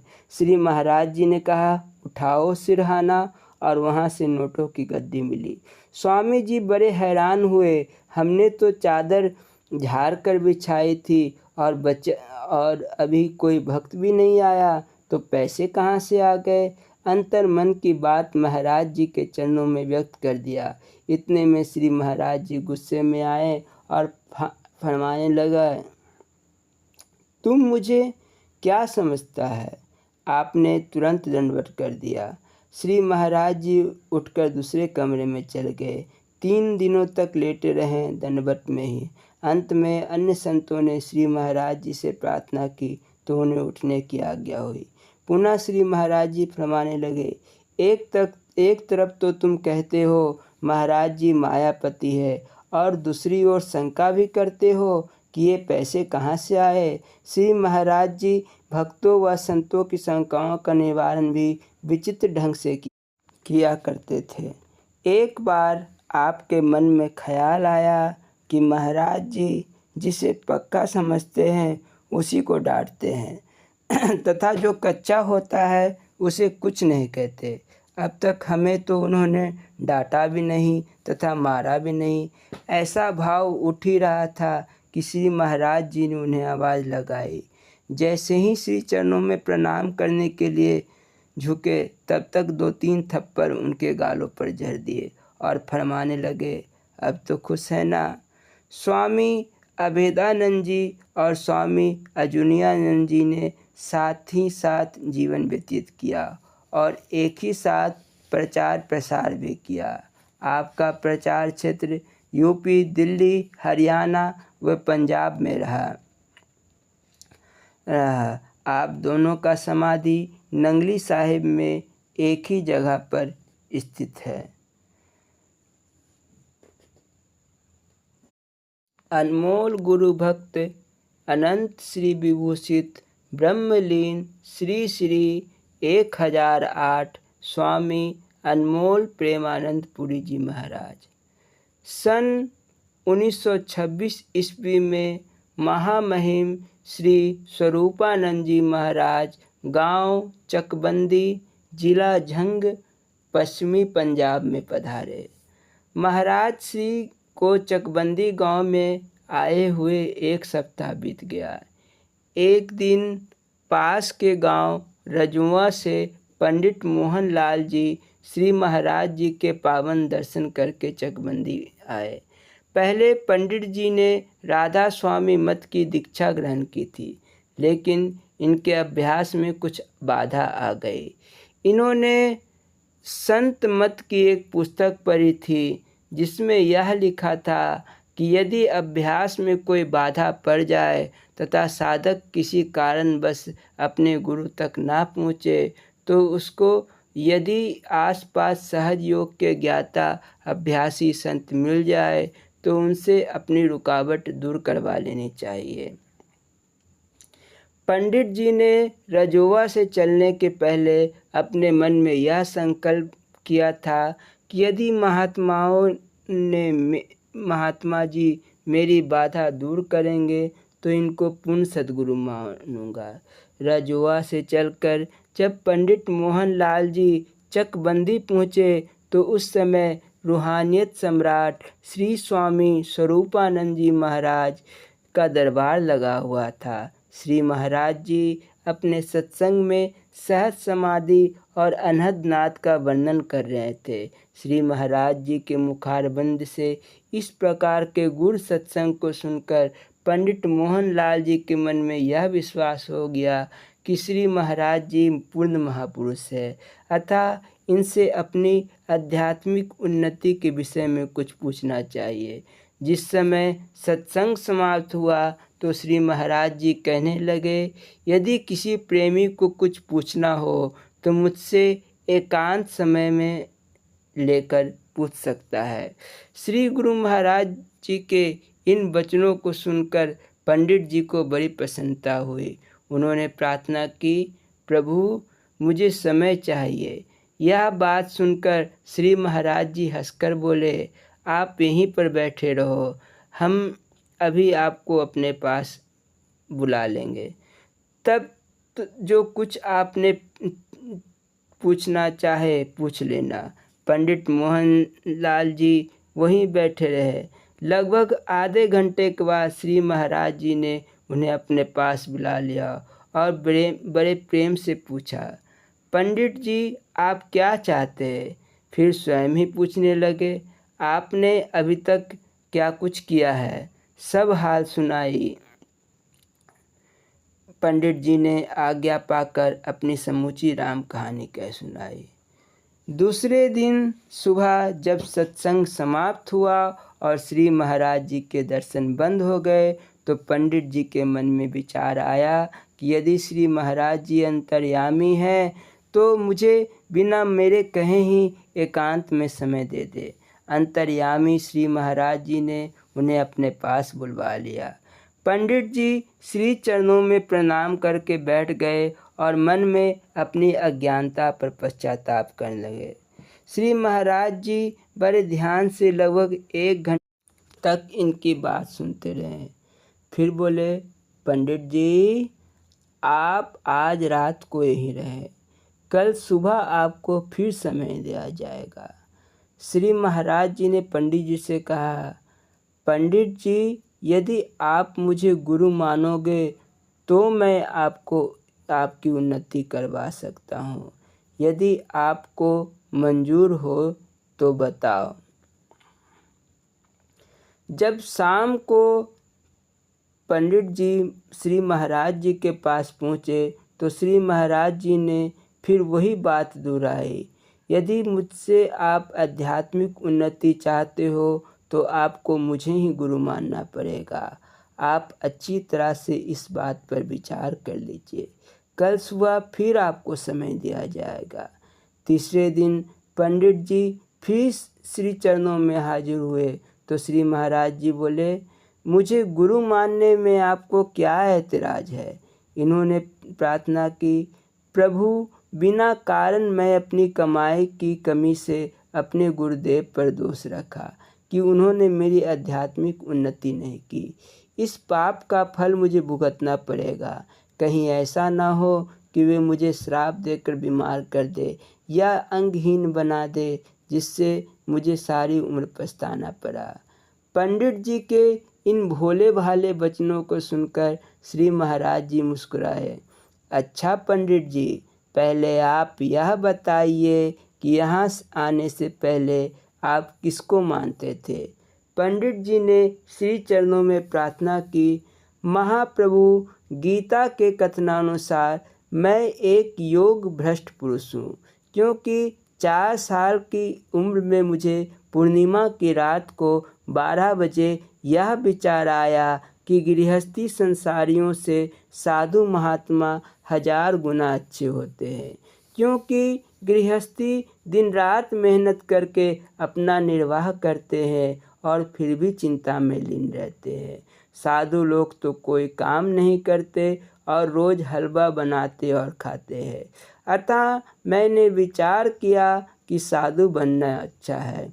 मैं उठा और तंबाकू पीने वालों के धुएं से राख उठाकर अपने शरीर पर मल लिया, अपनी धोती का लंगोट बना दिया। फिर सोचने लगा, मैं गृहस्थियों से अच्छा हूँ। परंतु एक दूसरे विचार ने मेरे मन को उपदेश देते हुए कहा, भाई, राख रमाकर साधु बनना मुश्किल है, क्योंकि साधु तो भजनाभ्यास किया करते हैं, किंतु तुम्हें कुछ भी नहीं आता, इसलिए तुम साधु नहीं बन सकते हो। उसी समय मेरी अंतरात्मा ने कहा, राम नाम तो तुम जानते ही हो, उसे ही जपो और साधु बन जाओ। बस मैं आधी रात को ही पूर्णिमा की चांदनी में राम नाम जपता रहा और नींद आने पर सो गया। जब सवेरे उठकर मैंने अपने शरीर को देखा कि राख मली हुई है तो बहुत हैरान हुआ। पहले विचार आया कि कोई लड़का शरारत कर गया होगा, परंतु फिर याद आया कि रात को साधु बना था और स्वयं ही राख मल ली थी। उस समय मेरी अंतरात्मा ने कहा, राम नाम तो तुम जानते ही हो, उसे ही जपो और साधु बन जाओ। बस मैं आधी रात को ही पूर्णिमा की चांदनी में राम नाम जपता रहा और नींद आने पर सो गया। जब सवेरे उठकर मैंने अपने शरीर को देखा कि राख मली हुई है तो बहुत हैरान हुआ। पहले विचार आया कि कोई लड़का शरारत कर गया होगा, परंतु फिर याद आया कि रात को साधु बना था और स्वयं ही राख मल ली थी। उस समय मेरे मन में विचार आया कि साधु महात्मा तो बहुत विद्वान और पढ़े लिखे होते हैं, परंतु मैं तो कुछ भी पढ़ा लिखा नहीं हूँ। तब मैं एक पंडित जी के पास गया। उन्होंने मुझे दुर्गा माता का पाठ पढ़ाया। मैंने देवी के पाठ को नित्य प्रति करना शुरू कर दिया। पाठ करने से मेरे मन को काफ़ी शांति मिलती थी। कुछ ही दिनों के बाद मेरे मन में विचार आया कि भाई, तुम पुरुष हो और देवी स्त्री है, इसलिए हनुमान जी की उपासना करना चाहिए। 5-6 वर्ष बाद देवी की उपासना छोड़कर मैं हनुमान जी की उपासना करने लगा। हनुमान चालीसा याद कर लिया। इस प्रकार हनुमान जी की उपासना करते हुए मन में विचार आया कि भगवान श्री कृष्ण 16 कला संपन्न अवतार हैं और हनुमान जी 14 कला संपन्न भगवान राम के सेवक है, इसलिए मुझे भगवान श्री कृष्ण की पूजा करनी चाहिए। इस प्रकार मैंने हनुमान जी की पूजा छोड़कर भगवान श्री कृष्ण की पूजा करनी शुरू कर दी। जब मेरी उम्र लगभग 18 साल की हुई तो जीवन में एक और परिवर्तन आया। किसी महापुरुष की संगत में यह विश्वास हो गया कि आत्मा ही ईश्वर है, उसी को जानो। ऐसा उपदेश सुनने पर मैं भी अनहलक का नारा लगाने लगा और भगवान कृष्ण की भक्ति छोड़कर खुद खुदा बन बैठा। दिन रात लोगों से विवाद शुरू हो गया। तब एक महापुरुष ने मुझे समझाया कि जो बात तुम कहते हो वह है तो ठीक, परंतु तुम मनमुख हो। यदि किसी पूर्ण गुरु से ब्रह्म विद्या का उपदेश लोगे तो तुम्हें पूरा ज्ञान हो जाएगा। उसके बाद मैंने सद्गुरु की खोज करनी शुरू कर दी। तब मैं राधा स्वामी दयाल जी के संपर्क में आया और दीक्षा ग्रहण किया। अब यही मेरा अंतिम लक्ष्य है, कारण उन्हें छोड़कर दूसरा गुरु धारण करना मेरे पतन का कारण होगा और इस पाप का परिणाम मुझे अवश्य भोगना पड़ेगा। सारा वृत्तांत सुनकर श्री महाराज जी ने पंडित जी को कहा, जब आप अपने निरपराध दुर्गा देवी की उपासना छोड़कर हनुमान जी की पूजा शुरू की तो उस समय देवी ने आपकी टांग या बाजू क्यों नहीं तोड़ी? और फिर आप बिना कारण हनुमान जी को छोड़कर भगवान श्री कृष्ण जी की उपासना करने लगे तो हनुमान जी ने भी आपको कोई हानि नहीं पहुंचाई। फिर भगवान कृष्ण की भक्ति का परित्याग करके आप खुद खुदा बन बैठे। उस समय भगवान श्री कृष्ण ने भी आपका कोई अनहित नहीं किया। जब आप सब कुछ छोड़कर राधा स्वामी दयाल तक पहुँचे तो आपका कुछ अनित नहीं हुआ। इसका कारण यही है कि आप उन्नति के शिखर पर जा रहे थे।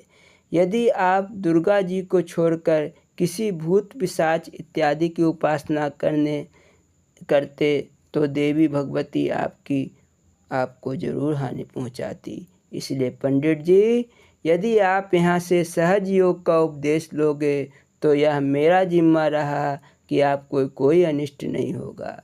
श्री महाराज जी की इन युक्ति संगत वचनों को सुनकर पंडित जी निरुत्तर हो गए। उन्होंने मन ही मन निश्चय कर दिया कि मुझे झूठ मूठ कह देना चाहिए, मैं आपका हूँ, और तब देखूँगा कि किस प्रकार आध्यात्मिक प्रगति करवाते हैं। उधर श्री महाराज जी अंतर्यामी थे। वे भली भांति जानते थे कि इनके मन में श्री राधा स्वामी दयाल पर बहुत श्रद्धा है। श्री महाराज जी ने पंडित से कहा, आप कल प्रसाद ले आना, आपको उपदेश दिया जाएगा। दूसरे दिन बादाम अखरोट की कुछ गिरियाँ प्रसाद के रूप में ले आए। तब गुरु महाराज जी पंडित से बोले, हम पहले सिर काटेंगे तब उपदेश देंगे, यदि यह बात आपको मंजूर हो तो बताओ। पंडित जी ने मन में सोचा, यदि सिर काटा गया तो उपदेश किसको मिलेगा? यह केवल एक परीक्षा है। यदि सिर काटने लगेंगे तो मैं सिर हटा लूँगा। श्री महाराज जी कहने लगे, हम आपको एक सुविधा देंगे कि सिर काटते समय आपको कुछ भी पीड़ा ना होगी। पंडित जी तैयार हो गए। महाराज जी ने तेज धार वाला एक छुरा हाथ में ले लिया और पंडित जी से कहा कि पलंग की बाजू पर अपना सिर रखो। पंडित जी ने ऐसा ही किया। तब श्री महाराज जी कहने लगे, पंडित जी, यदि कुछ समय के लिए यह आपका सिर जो अब हमारा है आपके पास अमानत रखा जाए तो आपको कोई ऐतराज़ तो नहीं? पंडित जी ने प्रार्थना की, भगवान जैसी आपकी इच्छा, मैं आपकी जमानत रख लूं। तब श्री महाराज जी ने पंडित जी के सिर पर अपनी दया का हाथ रखते हुए फरमाया, अब यह सिर हमारा है, आपके पास अमानत है, इसको अब अपना ना समझो। देखो, सिर भी काटा गया और आपको कोई कष्ट भी नहीं हुआ। अब आप सहज योग का उपदेश लेने के अधिकारी हो। फिर श्री महाराज जी ने उपदेश की अनेक युक्तियाँ, अजपा जाप, सहज समाधि और अनहद शब्द का बोध इन्हें कराया। श्री महाराज जी ने पंडित जी को अपनी विशुद्ध प्रेमा भक्ति देकर कृतार्थ किया और इनका संन्यास नाम स्वामी अनमोल प्रेमानंद पुरी जी महाराज रखा। श्री महाराज जी ने पंडित जी को अपनी विशुद्ध प्रेमा भक्ति देकर कृतार्थ किया और इनका आध्यात्मिक उन्नति भी कर दी। महाप्रभु ने आपको देखते ही कहा कि पंडित जी, आप हीरा है, पर गृहस्थ आश्रम की दलदल में कंकड़ बने हुए। यदि आप उससे उबर कर यहाँ आ जाएं तो आपसे दूसरों का बहुत लाभ होगा। आपने प्रार्थना की, गुरुदेव, अभी तो मेरा कल्याण नहीं हुआ तो मैं दूसरे का कल्याण कैसे करूँगा? महाप्रभु बोले, जगत का कल्याण आपको थोड़े ही करना है। कुदरत की तरफ से वह काम तो हमारे जिम्मे लगा है, परंतु मैं यह चाहता हूँ कि मेरे इस काम में अधिक से अधिक लोग शामिल होकर सहयोग दें ताकि यह काम जल्दी हो जाए। महाप्रभु ने उन्हें श्री कृष्ण और अर्जुन का प्रसंग सुनाया। कालांतर में आप अपनी पत्नी और पुत्र समेत गुरु दरबार में शरणागत हो गए तथा स्वामी अनमोल प्रेमानंद जी के संन्यास नाम से विख्यात हुए।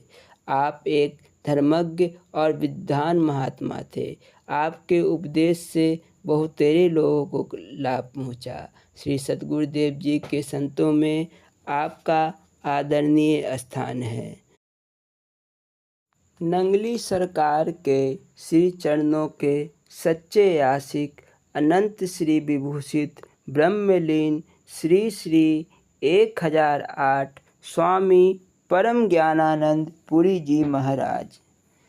श्री नंगली दरबार के दिव्य प्रेम आदर्श एवं मर्यादा के संपोषक, अपने गुरु भाइयों एवं बहनों के द्वारा सम्मानित तथा अपने भक्तों के प्राण प्यारे श्री स्वामी परम ज्ञानानंद पुरी जी नंगली दरबार के महापुरुषों में अद्वितीय स्थान रखते थे। आपका अवतरण उत्तराखंड के अल्मोड़ा जिला में अवस्थित ताकुला नामक जनपद में हुआ था। बचपन से ही वैराग्य की और की ओर उन्मुख दिखाई देते थे।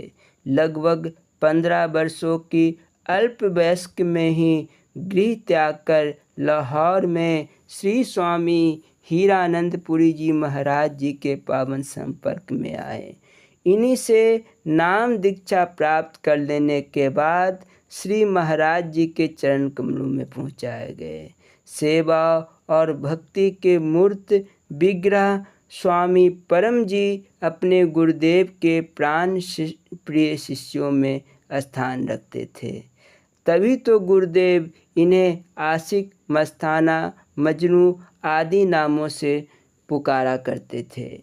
लगातार कई वर्षों तक श्री महाराज जी की निजी सेवा में अपने को रचा खपा कर आपने परम पद की प्रतिष्ठा प्राप्त की। अपने प्रियतम ठाकुर से विरक्त होने के बाद विरक्त होकर परिव्राजक रूप में संपूर्ण देश का कई बार भ्रमण किया। भ्रमण काल में अनेक संत महात्माओं और फकीरों के संपर्क में आए। कालांतर में आपने अपनी कर्मभूमि के रूप में बिहार को चुना। इस चयन के पीछे आपका एकमात्र उद्देश्य ही था कि बिहार की पवित्र मिट्टी पर अर्विभूत श्री परमहंस दयाल जी के इस उपेक्षित परे क्षेत्र को आध्यात्मिक दृष्टि से समृद्ध किया जाए। इस उद्देश्य की पूर्ति के लिए आपने सासाराम के सन्निकट रायपुर चौर ग्राम को अपना केंद्र बनाया। यही केंद्र बाद में परमपुरी के नाम से विख्यात हुआ। पीछे देश के अन्य स्थानों पर भी आपने कई महत्वपूर्ण आश्रमों का निर्माण कराया। इसी क्रम में आप श्री स्वामी हीरानंद पुरी जी की नंगल विहाला गद्दी पर समासीन किए गए। बाद में कुछ कारणों से आपने यहाँ से संबंध विच्छेद कर लिया। आप तेज तरार स्वभाव, विलक्षण सूझबूझ और दिव्य प्रतिमा के धनी स्वामी परम जी नंगली दरबार की एकता और बंधुत्व के सूत्र कहे जा सकते हैं। श्री गुरु मंदिर के निर्माण में आज तक आपकी अथक सेवा का स्मरण किया जाता है। अपने असंख्य भक्तों एवं महात्माओं के दुलारे ठाकुर के रूप में आप सादर और संभक्ति पूजित होते आए हैं और होते रहेंगे। जब जब भी भगवान का अवतार हुआ है तब तब भगवत कार्य को निपटाने के लिए दिव्य शक्तियों से संपन्न अनेक आत्माएं उनके पार्षद बनकर जन्म लेती रही है। श्री नंगली निवासी भगवान के अलौकिक कार्यकलापों से यह स्वतः सिद्ध है कि ये सामान्य संत नहीं बल्कि एक युगावतार थे। उनके बृहद देव कार्य का निष्पादन के लिए भी अनेक दैवी रूहों ने जन्म धारण किया था, जिन्होंने उनकी चरण शरण में लगकर आध्यात्मिक क्षेत्र में अविस्मरणीय कार्य किया। श्री सतगुरुदेव जी के पार्षदों में गुरु सेवा, साधना और त्याग वृत्ति में विशिष्ट थे गुरुदेव श्री स्वामी परम ज्ञानानंद पुरी जी महाराज, जिन्हें महाप्रभु अपना आशिक और हनुमान कहा करते थे। 15 वर्ष की आयु में ही परम पूज्य श्री स्वामी हीरानंद जी महाराज की प्रेरणा से आप गुरु महाराज जी के चरणों में अर्पित हुए तथा उसी उम्र में सतगुरु के विशेष अनुग्रह द्वारा श्री स्वामी परम ज्ञानानंद जी के संन्यास नाम से जाने जाने लगे। गुरुदेव भगवान की आज्ञा से आपने एक से एक दुष्कर कार्य कर दिखाया। गुरु नाम का ध्यान करते करते चनाब नदी लांग गए तो कभी गुरु प्रेम के जोश में मालगाड़ी रोक दी। मिनटों में रात के समय तेज दौड़कर सलार वाला स्टेशन से गुरु भाई महात्मा को लौटा लिया और फिर उसी रात आकर सतगुरुदेव जी की सेवा में लग गए। वीरता और निर्भीकता ऐसी कि आनंदपुर के जंगल में गुर्राते शेर को टाटक क्रिया द्वारा हतप्रभ कर दिया। श्री नंगली में एक बलिष्ठ सांड को गुरु सेवा में बाधक बनते देख पटक दे मारा। आपकी दुस्साहसिक सेवा कार्य की चर्चा प्रायः आपके सभी गुरु भाई संत किया करते थे। वर्षों तक आप श्री सतगुरुदेव भगवान की निजी सेवा में रहे। जब किसी कार्य के लिए 10 आदमियों की ज़रूरत पड़ती तब महाप्रभु 7 की गिनती करने के उपरांत 3 के बराबर अकेले अपने इन्हीं हनुमान परम को गिना करते थे। आप अध्यात्म तत्व के सच्चे मर्मज्ञ, शस्त्रविद एवं ओजस्वी वक्ता थे। आपका शारीरिक सौंदर्य भी अत्यंत चितावर्जक था, जिसे देखकर हर कोई मुग्ध हो जाता था। श्री नंगली दरबार के संत समाज में आपकी बड़ी प्रतिष्ठा थी तथा आपने सभी गुरु भाइयों के प्रति आपका बड़ा ही मधुर प्रेम व्यवहार था। अपने पीछे दर्जनों संत शिष्यों की भावना को अपने गुरुद्वारा श्री नंगली साहिब की सेवा में से जोड़कर आप 75 वर्ष की अवस्था में सन 1985 ईस्वी के जुलाई माह में श्री सतगुरुदेव जी के अमर लोक को प्रस्थान कर गए। श्री सतगुरुदेव भगवान के प्रति स्वामी परम ज्ञानानंद पुरी जी महाराज जी के उद्गार उन्हीं के शब्दों में, परम उन्हीं मालिके कुल श्री सतगुरुदेव भगवान जी के आज्ञा पालन के लिए जिंदा है, इसकी और कोई साध नहीं है। उनको अर्थात मेरे गुरुदेव को नज़रअंदाज कर मुझे महत्व देना मेरा अपमान करना है। मैं गुरुदेव के चरणों का मसला हुआ एक तुच्छ फूल हूँ, उनका एक दीन सेवक, इसके सिवा और कुछ नहीं। मेरी फोटो में आग लगा दो, मेरे नाम पर कालिक फेर दो, उसके बदले मेरे महाराज जी की तस्वीर और उनका पवित्र नाम दुनिया के दरो दीवार में जड़ दो, इसी से मैं खुश हो जाऊंगा। मैं कोई गुरु नहीं हूँ, सबके गुरु वही नंगली वाले प्रभु हैं। मैं उनका मुनीम हूँ, एक चाकर, उनका आदेश पाल। यहाँ जो कुछ भी मिलता है वह उनकी ओर से मिलता है। सब कुछ गुरुदेव श्री नंगली सरकार के खजाने से मिलता है। मैं खुद आशीर्वाद देने लगता तो कब का हवा हो गया होता। उनकी प्रेरणा से जो जीव मेरे पास आते हैं उन्हें प्रेम उपदेश बांटना मेरा काम है। इसमें मेरा गुरु वाला अहंकार तनिक भी नहीं है। बोलो जयकारा बोल मेरे श्री गुरु महाराज की जय। श्री नंगली निवासी भगवान की जय।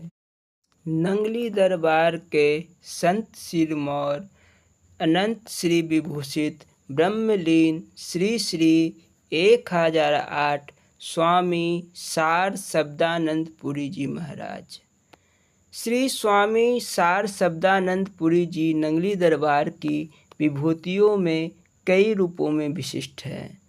प्रकृति से अत्यंत भावुक और संवेदनशील होने के कारण आपका स्वभाव रुझान आरंभ से ही भजन भाव की ओर था। अपने इष्ट को प्रसन्न करने के लिए सैकड़ों भाव भीने गीत रचे और उन्हें दरबार में पेश करते रहे। अपने गुरु भाइयों में पठन पाठन और लेखन की ओर आपकी रुचि शायद सर्वाधिक थी।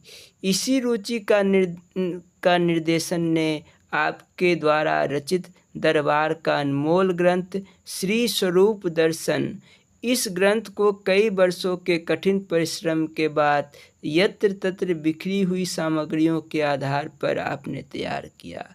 आज यह ग्रंथ एकमात्र ऐसी कृति है जो नंगली दरबार के संबंध में प्रामाणिक जानकारी देती है।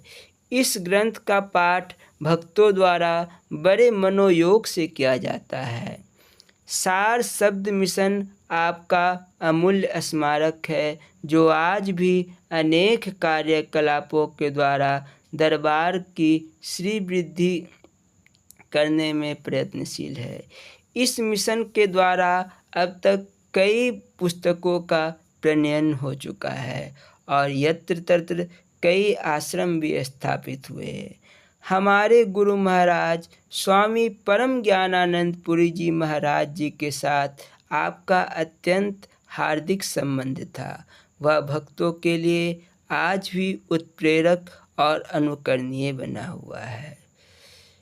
स्वामी सार शब्दानंद जी महाराज जी को स्वामी निजात्मानंद पुरी जी महाराज जी से दीक्षा प्राप्त हुई। बाद में स्वामी निजात्मानंद जी महाराज जी ने ही स्वामी सार शब्दानंद जी महाराज जी को श्री नंगली भगवान की सेवा में लगाया।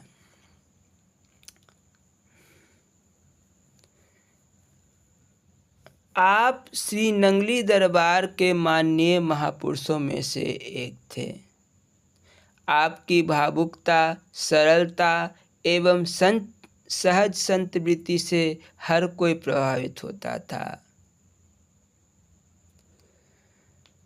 पंजाब, हरियाणा, हिमाचल, दिल्ली, उत्तर प्रदेश, राजौरी गार्डन, नई दिल्ली, कानपुर, तिब्बत, कठुआ आदि जगहों में आपके अनेक आश्रम हैं और असंख्य लोगों को दीक्षित भी किया है। असंख्य लोगों द्वारा गुरु रूप में पूजित और सम्मानित होते हुए भी आपकी विनम्रता और सेवा भावना बेजोड़ थी। आपका शरीर अधिक अस्वस्थ रहने लगा, तब एक बार आप अपने शिष्य महात्माओं को बुलाकर बोले, मेरी समाधि की पूजा करने वाला मेरी आत्मा को दुखी करेगा। पूजा केवल श्री सद्गुरुदेव जी की होनी चाहिए। अगर मेरे राय के अनुसार समाधि पर मूर्ति रखो तो हाथ जोड़े वाली फोटो हो, जिसका मुंह फाटक की तरफ और पीठ दूसरी ओर हवेली की तरफ हो। हाथ जोड़े का इशारा मेरे गुरु मंदिर की तरफ होना चाहिए। जिस कीमत पर होवे शरीर को श्री धाम ही पहुंचा देवे। इस पंक्ति को पढ़कर और आपकी अटूट गुरु भक्ति को देखकर मस्तक आपके श्री चरणों में श्रद्धा से अवनत हुए बिना नहीं रहता। सार शब्दानंद जी, सचमुच आप बेमिसाल थे। बेमिसाल थी आपकी गुरु भक्ति।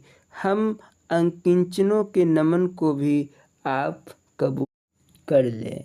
बोलो जयकारा बोल मेरे श्री गुरु महाराज की जय।